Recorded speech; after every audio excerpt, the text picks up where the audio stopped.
السلام عليكم ورحمة الله وبركاته. الحمد لله رب العالمين، والصلاة والسلام على رسول الله وعلى آله وصحبه أجمعين. أما بعد، ترجع كل نقطة يكاني النقطة الرابعة. نقطة كان يفوق كل حكم اتباع والانتساب إلى السلفية. جدوا يبيهم دليلي ya kane aliyo kauli ya Allah subhanahu wa ta'ala jiliti wa man yushaqiqi ar-rasula min ba'di ma tabayyana lahu al-huda wa yattabi' ghayra sabili al-mu'minin nuwallihi ma tawalla wa nuslihi jahannam wa sa'at masira. Tuona wajhu al-istidlal ya al-imam ibn Qudamah rahimahullah muri dhammi at-ta'wil aho yagaragaje wajhu al-istidlal aya ravuga ati faman ahabba al-kawna ma'a as-salafi fi al-akhirah وأن يكون موعودا بما وعدوا به من الجنات والرضوان فليتبعهم بإحسان ومن اتبع غير سبيلهم دخل في عموم قوله تعالى فذكر آية النساء هذه. ko ibnu Kudama yavuze ati wa wundi uzashaka kuba hamwe n'abakurambere ku munsi mperuka akaza ari kumwe nabo mu ijuru, wa an yakuna maw'udan bima wu'idu bihi min aljannati waridwan, ndetse agashaka ko asezeranywa ndetse no gusezeranywa, agashaka ko nawe asezeranywa nk'ibyo asezeranywa na Allah ibyo basezeranyijweho mu guhabwa ijuru no kwishimirwa na Allah subhanahu wa ta'ala. falyattabi'uhum bi ihsanin, ajye bakurikira ku neza. wa man ittaba'a ghayra sabilihim, na wa wundi ukurikiye inzira itari yabo, dakhala fi umumi qawlihi ta'ala, na wundi ukurikiye inzira itari yabo, itari y'abakurambere beza, yinjira muri rusange y'imvugo ya Allah subhanahu wa ta'ala ariyo nyine wa man yushaqiqi ar-rasula. noneho fadhakara Sheikh Abdullah al-Bukhari avuga ati fadhakara ayatan nisa'i hadhihi, noneho Ibn Qudama avuga ayatun nisa'i iriya ayo musatun nisa'i yavuzwe ruguru. Reka turebe muri tafsir ya al-Imam as-Sa'di rahimahullah mbere yuko dukomeza amagambo ya Sheikh kugira ngo tubone inyungu nyinshi. Ni tafsiri al-Imam Sa'di, ni tafsiri amenyatugira inama cyane twebwe ba talabatul ilm, batugira inama kuyisoma cyane ko ni tafsiri yoroshye kandi talibul bikwiye ko buri munyeshuri wese agomba kuba yifite, agomba kuba afite igitabo cya tafsir ya al-Imam Sa'di akaba yifite akajya yigarukaho mu kwiga ziriya aya no kuzisobanukirwa. Sheikh Abdurrahman as-Sa'di rahimahullah muri tafsiri wa man yushaqiqi ar-rasula yaravuze ati ay wa man yukhalifi ar-rasula, icyo bisobanuye yushaqiq ni yukhalif, wa wundi uzatandukira intumwa y'Imana sallallahu alayhi wa sallam, wa yu'anidhu, ndetse akanayigomekaho fi ma jaa bihi, akigomeka ku ntumwa y'Imana sallallahu alayhi wa sallam ku byo yazanye, min ba'di ma tabayyana lahu al-huda, nyuma yuko amaze kugaragarirwa n'umuyoboro, mbega bidalaili al-qur'aniyyati wal barahini an-nabawiyyati, akayigomekaho nyuma yuko amaze kugaragarirwa na gihamya za Qur'ani wal barahini an-nabawiyya, na gihamya z'intumwa y'Imana sallallahu alayhi wa sallam. Yani kuvuga akigomeka agacukubiri nyuma yuko amaze kugaragarirwa na dalili n'umuyoboro, wayattabi ghayra sabili al-mu'minin, agakurikira inzira y'abemera. Sheikh anavuga ati wasabiluhum huwa tariquhum fi aqaidihim wa a'malihim, n'inzira yabo, inzira y'abemera ni inzira yabo, fi aqaidihim, mu myemerere yabo, wa a'malihim, n'ibikorwa byabo. Icyo ni ikintu kinini tugomba kwitondera cyane. Inzira y'abemera y'abasahaba b'intumwa y'Imana sallallahu alayhi wa sallam igamijwe ahangaha ni inzira yabo, fi aqaidihim, mu myemerere, muri aqida ukagira imyemerere nk'iyabo, wa a'malihim, ndetse ugakora nk'ibyo bakoze ntuhimbe. Uzasanga al-mubtadi'a, abantu ba bid'a, harimo al-asha'ira n'abandi nk'abo ngabo, uzasanga bakurikira madhahib zamenye ba as-salaf, urugero Abu Hanifata na Malik na Ash-Shafi'i na Ahmad, abamenyi bari muri as-salafu salih, bari muri bya binyejana nyine intumwa y'Imana sallallahu alaihi wasallam yavuze. Ugasanga umuntu yitirira madhhabu ko akurikira madhhabu y'umwe muri aba ngaba, ari ugasanga afite akidi y'abanye n'iki, y'abanye na imamu we. Ugasanga umuntu akwete ngo ngende nkurikira madhhab ya Malik ibn Anas, Imam Malik, ari ugasanga aravuga ati ngo ana malikiyun fil fiqh ugasanga umuntu ngo ni maliki akurikira madhhabi y'abamalikiya muri fiqh ya Imam Maliki muri fiqh, ari ugasanga ngo ni ash'ariyul aqida, ari ugasanga afite aqida y'abash'ari, nyine aqida y'abantu ba bid'a. urumva Sheikh aravuga ati inzira yabo ni tariqum fi aqaidihim wa a'malihim, inzira yabo agakurikira inzira yabo igamijwe ahangaha ni inzira yabo mu myemerere no mu bikorwa. umuntu abe akurikira madhhabu muri fiqh, ari ugasanga ari umuntu wa bid'a muri aqida, afite aqida ihabanye na imamu, bose bimaze iki? Ukuvuga uwo muntu ntabwo abakurikiye imamu nyabyo, abakozi iki? aba yatanye. Ni ukuvuga rero ni ukubakurikira mu myemerere no mu bikorwa, nicyo kigamijwe ahangaha. Sheikh arakomeza aravuga ati nuwallihi ma tawalla ay natrukuhu wa makhtarahu li nafsihi, tuzamurikira nuwallihi ma tawalla, tuzamurikira ibyo yihitiyemo ubwe. nuwallihi ma tawalla, Allah aravuga ati natrukuhu wa makhtarahu li nafsihi, tuzamurikira ibyo yihitiyemo we ku giti cye. wa nakhdhuluhu, tunamutererane. fala nuwaffiquhu lilkhairi, ntitunamutera inkunga mu byiza. likawnihi ra'a alhaqqa wa alimahu wa tarakahu, kubera ko azaba yabonye ukuri akakumenya, wa tarakahu akanakurika. rero ngo fajazauhu min Allahi adlan, igihembo cy'uyu muntu giturutse kwa Allah subhanahu wa ta'ala adlan, ku butabera bwa Allah subhanahu wa ta'ala, ni an yubqiyahu fi dalalihi, ni Allah kuba yamurekera mu buyobe bwe, hairan, akaguma ari mu gihirahiro, wa yazdadu dalalan ila dalalihi, n'ubuyobe bwe bukiyongera ku buyobe yari afite. nk'igihembo cya Allah subhanahu wa ta'ala, jazaan wifaqan, ni igihembo kijyanye n'inzira yahisemo. niyo mpamvu mu yindi aya Allah subhanahu wa ta'ala avuga ati ma kana Allahu liyudilla qauman wa ma kana Allahu liyudilla qauman, ngo Allah ntabwo ashobora, Allah ntashobora kuyobya abantu ba'da idh hadahum, ma kana Allahu liyudilla qauman ba'da idh hadahum, Allah ntabwo ayobya abantu nyuma yuko amaze kubagaragariza umuyoboro, hatta yubayyina lahum ma yattaqun, keretse amaze kubagaragariza inzira bagomba gutinyiraho Allah subhanahu wa ta'ala. ni ukuvuga rero mu bintu Allah subhanahu wa ta'ala afite n'ubushobozi Allah afite ubushobozi bwa al-hidayah bwo kuyobora umuntu, wal idlal, no kumuyobya. Biriya abantu bavuga ati ngo wa man yudlil fala hadiya lahu, ugasanga bari kugurika amagambo bavuga ati ngo n'uyobejwe n'irari ry'amarangamutima ye, ibyo ngibyo ni khata, ni tahrifu magambo ya hadithi, na tahrifu magambo ya Allah subhanahu wa ta'ala. yudillu man yasha, Allah ayobya uwashatse, wa yahdi man yasha, akanayobora uwashatse. ariko uwayobya Allah subhanahu wa ta'ala amuyobya nyuma y'uko gukora iki? nyuma yo kumubayinisha no kumugaragariza dalili, hanyuma agakora iki? iyo umuntu yigometse agakurikira Allah, akora iki? aramuyobya adlan minhu, aramuyobya kubw'ubutabera bwa Allah subhanahu wa ta'ala.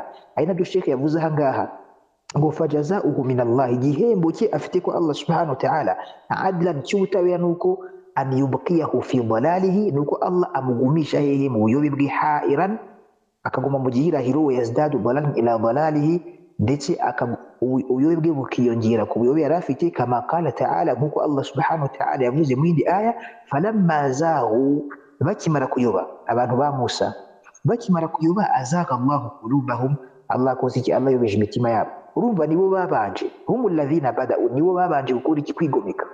nyuma yuko bamaze kugaragara n'ukuri, bamaze kubona ukuri nguko barigomeka, bamaze kwigomeka no gutana, azaga Allahu qulubahum, Allah yobeje imitima yabo. niyo mpamvu mu madu'a umwemera aba akwiye gusoma rabbana la tuzigh qulubana ba'da idh hadaytana, mana ntuzayobye imitima yacu, ntuzatanisha imitima yacu, ba'da idh hadaytana, nyuma yuko umaze kutuyobora. urumva Allah niwe utanisha imitima y'abantu, ariko ayitanisha igihe uwakoze iki? uwagaragariwe n'ukuri yanze kukurikira, uwo ngo Allah akurikira aramutanisha. rero rabbana la tuzigh qulubana, rero buri wese muri twe agomba kugira ubwoba ahari hose, akagira ubwoba kuba yakora iki? kuba yakora iki? yagira dalala mu mutima we. nk'uko Abu Bakr radiyallahu anhu, Abu Bakr ni Siddiq radiyallahu anhu avuga yuko mu magambo yavuze ngo ntinya kuba nareka sunna y'intumwa y'Imana sallallahu alayhi wa sallam, fa ahlik, bikaba byatuma ko nakora iki? ko nayoba. rero ngo falamma zagu azaga Allahu qulubahum, nk'uko biri no muri hadithi y'intumwa y'Imana sallallahu alayhi wa sallam igira iti alqulubu bayna usbu'ayn min asabi'ir rahman, imitima y'ibiremwa byose biri hagati y'intoki ebyiri mu ntoki za Allah subhanahu wa ta'ala, yukallibuha kaifa yasha'u, Allah ahindagura imitima y'abantu uko ashatse. Mu yindi hadithi, mu yindi riwaya, Mtume sallallahu alayhi wasallam aravuga ati fa in sha'a azaghaha, iyo Allah mu guhindagura imitima y'abantu Allah uko ashatse, iyo Allah ashatse azaghaha, insha'a akamaha, iyo ashatse ayiha igihagararo ikayoboka, wa insha'a azaghaha, niyo ashatse arayiyobya. Urumva rero muragomba gutinya, agomba kuba ari kuri ala khawf, atinya Allah subhanahu wa ta'ala, ndetse anaba amenye kugira ngo imani ye itaba yakora iki, ataba yahura na dalal n'ubuyobe. Rero Sheikh Abdurrahman Saad arongera avuga ati wa qala ta'ala, ngo Allah subhanahu wa ta'ala arongera avuga ati mu yindi sura, wa nuqallibu afidatahum wa absarahum, kandi tunahindagura imitima yabo n'amaso yabo, kama lam yu'minu bihi awwala marra, nk'uko batemeye Qur'ani bwa mbere ikibagera, nk'uko batemeye ubutumwa bwa Qur'ani twarinda imitima yabo gutyo. Sheikh aravuga ati wayadullu mafhumuha, mafhumu iyi aya uburyo isobanukiye aya iratugaragaza yuko ala anna man lam yushaqiq ar-rasula, mafhumu iyi aya iratugaragaza yuko iyo man yushaqiq ar-rasula iratugaragaza yuko wa wundi utigometse ku ntumwa ngo atandukira intumwa, ngo yattabi ghayra sabila al-mu'minin, ngo hanyuma utigometse ku ntumwa agakurikira inzira y'abemera, bi an kana qasduhu wajha Allahi wattiba'a rasulihi wa luzuma jama'ati al-muslimin, we ntigomeke ku ntumwa hanyuma agakurikira n'inzira y'abemera,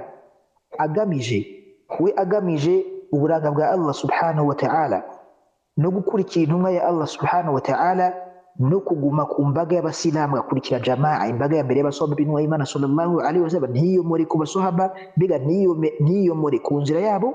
Thumma sadara minhu min adh-dhunubi aw al-hammi biha ma huwa min muqtadiyati an-nufusi wa ghalabati at-tiba', ngo hanyuma noneho akaba yaturukwaho, ibyaha bikaba byamuturukaho bimwe na bimwe, cyangwa se akaba yagambira gukora ibyaha muri bya bindi nyine mu bintu bihorana na roho z'umuntu, cyangwa se kuganzwa na kamere ye.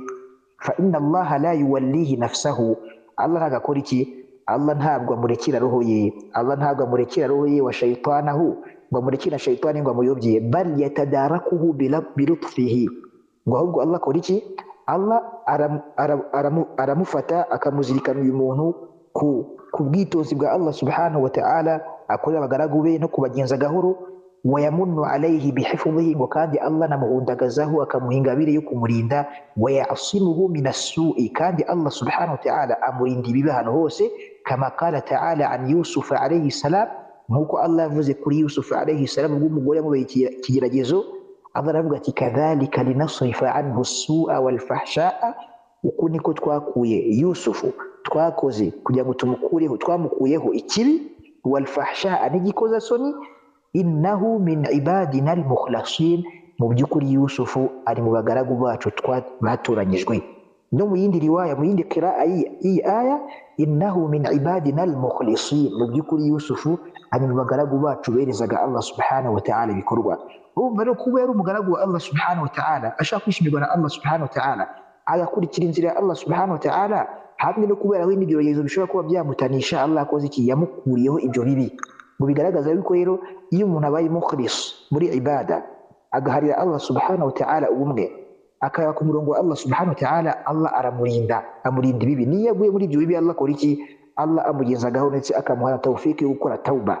noneho Sheikh Abdurrahman mu gusobanura aya innahu min ibadina al-mukhlasin, no muri qira'a yindi ya Qur'an yemewe ni al-mukhlasin, ay bisababi ikhlasihi, kubera ikhlasiye no kubera ukwereza kwe Allah subhanahu wa ta'ala, sarafna anhu as-su'a, twamukuriyeho ikibi. Wakadhalika kullu mukhlisin, ni nuko buri muntu wese wereza Allah subhanahu wa ta'ala, kama yadullu alayhi umumu at-ta'lil, nk'uko bigaragazwa na rusange y'impamvu y'iyi aya. Nk'uko bigaragazwa na rusange, ni ukuvuga rusange y'iyi aya, innahu min ibadina al-mukhlasin, kuri kadhalika linasrifa anhu su'a, rusange yayo iragaragaza yuko umuntu yabaye mukhlis muri ibada ze, Allah amukuriraho ibibi akamushyira kure y'imico mibi. Uku niko rusange ya aya y'impamvu yaje muri aya yagaragaje. Kandi abamenyi baravuga ati kaida nziza abantu bagomba kwitondera muri Qur'ani, muri dalili za Qur'ani na hadithi. Abamenyi baravuga ati al-ibratu bi umumi al-lafzi la bikhususi sababi, iyo kaida muyandike ndayisubiramo. Al-ibratu biumumi lafzi la bikhususi sababi, ndayisubiramo. Al-ibratu biumumi al-lafzi la bikhususi as-sababi, ndayisubiramo bwa nyuma. Al-ibratu biumumi lafzi la bikhususi sababi. ahangaha kuri iyi aya wakadhalika linasrifa anhu sua walfahsha innahu min ibadi almukhlasin, no kuri tafsiri Sheikh yatanze ayi bisababi ikhlasi sarafna anhu sua wakadhalika kullu mukhlisin kama yadullu alayhi umumu at-ta'lili. iyi ahangaha turungamo iyo kaida ivuga iti al-ibratu, ikirebwa n'igihabwa agaciro, biumumi lafzi, ni rusange y'imvugo. igihabwa agaciro muri dalili za Qur'an na hadithi ni rusange y'imvugo, yani imvugo yavuzwe yaje muri Qur'an hamwe nuko yabiri kuvuga ku runaka, igihabwa agaciro iyo mvugo ibiri muri rusange, no kuvuga ibiri kuri uwo muntu amwe yavuzeho no ku bandi bazakora bimeze nk'ibye. La bi khususi sababi, ntabwo igihabwa agaciro ari iki, ari umwihariko w'impamvu yabaye ku kintu runaka. Urugero ahangaha iyi aya, igihabwa agaciro muri iyi aya kuri Yusuf innahu min ibadi al-mukhlasin, no kuba Allah aramukuriyeho ikibi, ahangaha ikirebwa ni umumu lafzi, ni ukuvuga ahangaha haramo umumu al-lafzi, rusange y'imvugo irakora ahangaha gukurirwaho ibibi na Allah subhanahu wa ta'ala igihe wabaye mu bagaragu beza. ntabwo turiwe ngo khususi sababu, ntabwo turiwe umwihariko w'impamvu yabaye ngo kuri Yusuf, ngo kubera ko ari intumwa y'Imana Yusufu basi ko abandi niwe gusa Allah arinze, abandi ntabwo Allah abarindala. abandi nibarangwa nk'ibyo Yusuf yaranzwe nabyo, Allah azakora iki, nabo azabakuriraho ikintu. Ni kuvuga rero ahangaha iyi masala ni hukumu iriamun, iri rusange, ntabwo ari umwihariko kuri Yusufu gusa. Ni kuvuga rero al-ibratu, igihabwa agaciro n'ikirebwa cyangwa se n'ikigira agaciro, igifite agaciro, ni umumu lafzi, ni rusange y'imvugo, yani imvugo kuba ari rusange ku bantu bose, ku byo babaye, ku bahuye n'icyo kintu no kuba zahura cyo nyuma yabo. La bi khususi sababi, ntabwo ikirebwa ari rusange y'iki, ntabwo ikirebwa ari umwihariko w'impamvu yabayeho ikintu. ari nayo mpamvu bamwe bavuga ati tuvuze ngo kuko hari abantu mugira ikintu ukavuga ati ngo rero se ngo ibyo ngibyo ari abaswahaba cyangwa se ngo kuyo ngiyari intumwa yabikoze, rimwe na rimwe kubwira umuntu akurikira intumwa bavuga ati ngo yabaye murega iriya ni intumwa twera ngo turi intumwa. La, kuba ari intumwa ngo utegetse gukurikira iyo ntumwa, no kuba ari abaswahaba utegetse gukurikira abaswahaba, ntabwo tugomba kuvuga ati muyaga abo ni abaswahaba ko yari abo twashobora ibyo bakoze. La, kandi dutegetse kubakurikira no kubakoraho urugero rwiza. ni ukuvuga rero umuyoboro wabo bahawe n'iki, umuyoboro wabo bahawe natwe uratureba, kandi n'ibyo bakoze natwe tugomba kubikora. Rero Sheikh aravuga ati wa qawluhu wa nuslihi jahannama, tumwinjize muri jahannama, ay nu'adhibuhu fiha adhaban 'aziman, tuzamuhanira muri jahannama ibihano bihambaye cyane. Wa sa'at masiran, ay marji'an lahu wa ma'alan, ngo jahannama izamubera igarukiro ribi n'iherezo ribi. Sheikh Abdurrahman Rasul aravuga ati wa hadha alwa'idu almurattabu ala ash-shiqaqi wa mukhalafati almu'minina maratibu la yuhsiha illa Allah bihasabi halati dhanbi sigharan wa kibaran. Sheikh aravuga ati wa hadha alwa'idu, niki gihano cyashyizwe kuri wa wundi wigometse ku ntumwa, no agatandukira n'intumwa y'Imana sallallahu alaihi wasallam. ni ishyano ry'igihano ririmo inzego zitandukanye, ntawuzi izo nzego, ntawazibara ngo aziheture illa Allah, uretse Allah subhanahu wa ta'ala, bihasabi halati dhanbi, bijyanye na hali y'icyaha umuntu yakoze, sigaran, mu buto bw'icyaha cyangwa ubuto bw'icyaha n'uburini bw'icyaha. faminhu ma yukhallidu fi nnari wa yujibu jami'a al-khudlan, muri ibyo byaha, mu nzego z'ibyo byaha harimo ibyaha bizagumisha abantu mu muriro wa jahannam ubuziraherezo, binatume banasuzugurika, banatera Allah n'abatabare muri uwo muriro. wa minhu ma huwa duna dhalika, no muri ibyo byaha hari ibyaha biri munsi y'ibyo. fala'alla al-ayata ath-thaniyata katafsil bihadha al-mutlaq, ngo ni nkaho aya ya kabiri, mbega aya ikurikira ma yushakika rasula, ariyo inna Allah la yaghfiru an yushraka bihi.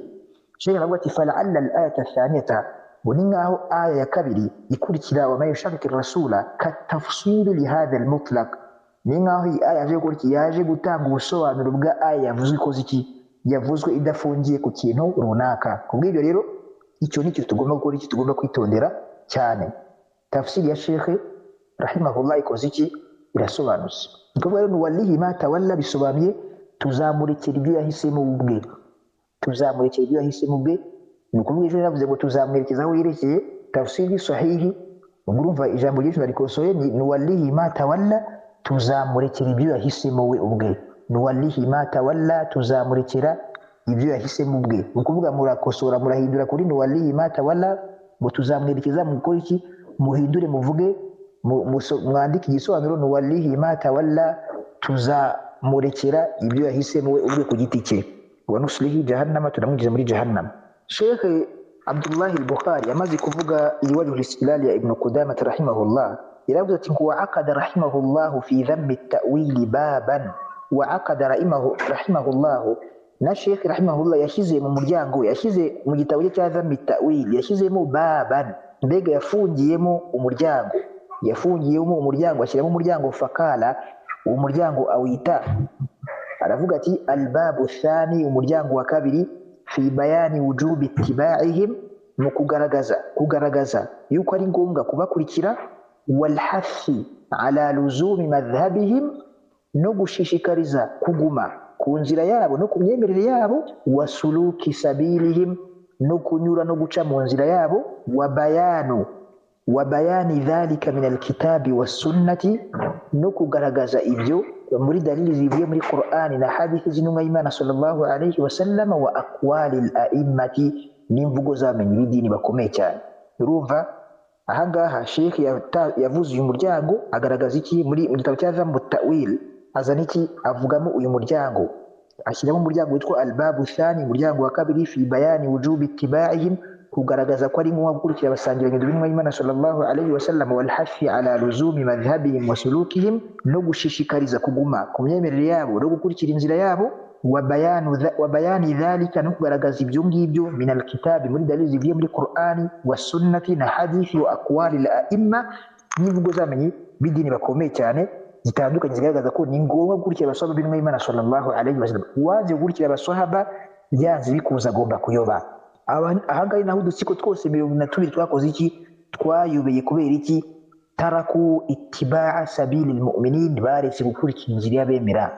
Niryo zingiro ryo kuyoba kw'abayobye bose. Ntuzashakire kure, baba bamaze gukora mukhalafa no gutandukira inzira y'abasangirangendo b'intumwa y'Imana sallallahu alayhi wa sallam. Thumma Sheikh Abdullah al-Bukhari avuga ati thumma dallala ala al-babi biqawlihi, ngo hanyuma Sheikh atangira dalili, dallala ay istadalla, thumma dallala ala al-babi, hanyuma Sheikh atangira dalili ala al-babi, atanga dalili kuri uyu muryango, biqawlihi, agira ati, kuri uyu muryango nyine yavuze al-babu thani, ariwe Ibn Qudama, atangira dalili kuri uyu muryango, avuga ati amma al-kitabu, naho dalili ziva muri Qur'ani, fadhakara hadhihi al-ayata min surati an-nisa'i, fadhakara hadhihi al-ayata, ayata irajyaho fata kubera ko ari maf'ulun bihi. Fadhakara hadhihi al-ayata, avuga iyi aya min surati an-nisa'i, muri surati an-nisa twamaze kubona mashakir rasula. Thumma qala, amaze kuvuga iyo aya aravuga ati fatawa'ada ala ittiba'i ghairi sabilihim bi'adhabi jahannama, ngo Allah kuri iki, fatawa'ada, atanga isezerano ry'igihano, ala ittiba'i ghairi sabilihim, atanga isezerano ryo guhana ry'igihano. Fatawa'ada ala ittiba'i ghairi sabilihim, ngo Allah atanga isezerano ryo gukurikira, atanga isezerano ryo gukurikira inzira itari y'abemera, yuko azakora iki, atanga isezerano ry'igihano cyo muri jahannama, ry'ibihano byo muri jahannama. Wa wa'ada muttabi'ahum, ndetse anasezeranya abakurikira abo batubanjirije. Wa wa'ada muttabi'ahum, anasezeranya uzakurikira, uwakurikiye abo ngabo cyangwa se uzakurikira abasahaba, birridwani wal janna, asezeranya abazakurikira abasahaba birridwani, ukwishimirwa, wal jannati, no kujya mu busitani bw'ijuru. Faqala ta'ala, Allah agira ati والسابقون الأولون من المهاجرين والأنصار, والسابقون abandi babe basilamu gwikubitiro al-awwalun min al-muhajirin wal-ansar, aribo muhajirina na ansar. Iyi min ntago ari tab'idiyya, iyi min ni bayaniya li bayani al-jins, ni min igaragaza ibintu byose, yani ubwoko bw'abantu bose. Ni ukuvuga ngo wasabiquna al-awwaluna min al-muhajirin, ngo mubimukira. Aho ngo umuntu abakoze khata, abakoze khata mu gusobanura Qur'an. Iyi min isobanuye ubwoko bw'abangaba bavuzwe hirya, yaje kugaragaza ubwoko bw'abangaba bavuzwe hano, wasabiquna al-awwaluna min al-muhajirina, aribo muhajiruna na ansar, walladhina tabauhum, n'ababakurikiye bi ihsanin ku neza, radiyallahu anhum, Allah yarabishimiye, waradu anhu, nabo baramwishimira, wa a'adda lahum jannatin, anabateganyiriza ubusitani mu ijuru, tajri, butembamo, tahtaha al-anharu, munsi yabwo, butemba munsi yabwo imigezi, khalidina fiha, bazabamo muri ubwo busitani, abadan, bazamo ubuziraherezo, khalidina fiha, bazamo ubuziraherezo, abadan, abadan yaje ije gushimangira khalidina fiha bitakid.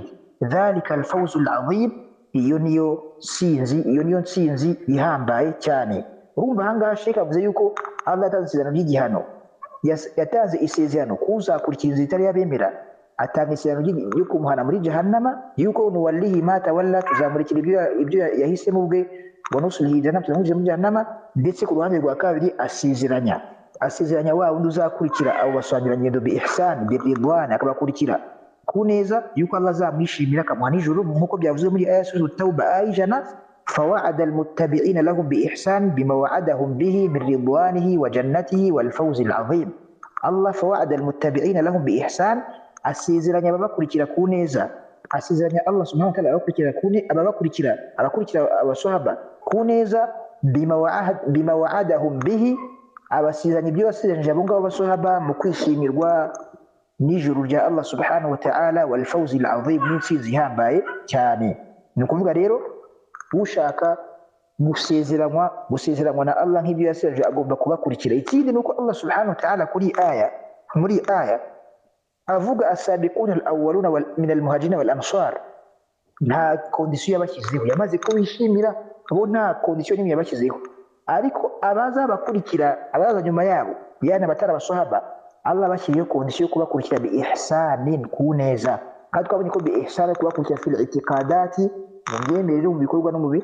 Ni kuvuga rero twebwe dufite kugira ngo tube muri bo tunishimirwe, dusabwa kondisiyo yo kubakurikira ku neza no kunoza kubakurikira.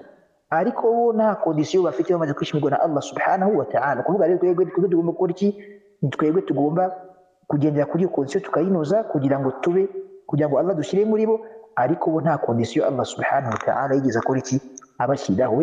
Yaravuze gusa wasabiquna al-awwaluna min al-muhajirin wal ansar basi. Ariko no ageze kuba bakurikiye ku neza, abashyiraho kondisiyo yo ko bagomba kubakurikira bi ihsanin, kugira ngo bishimire ko Allah yamaze gukora iki? Kugira ngo bishimire ko Allah yishimiye nde? Yishimiye abangaba. Tubarukiye kuri dalili ya kane, ejo tuzarira hamwe dalili ya gatanu. Wallahu a'lam. Subhanakallahumma bihamdik, ashhadu an la ilaha illa anta, astaghfiruka wa atubu ilayk.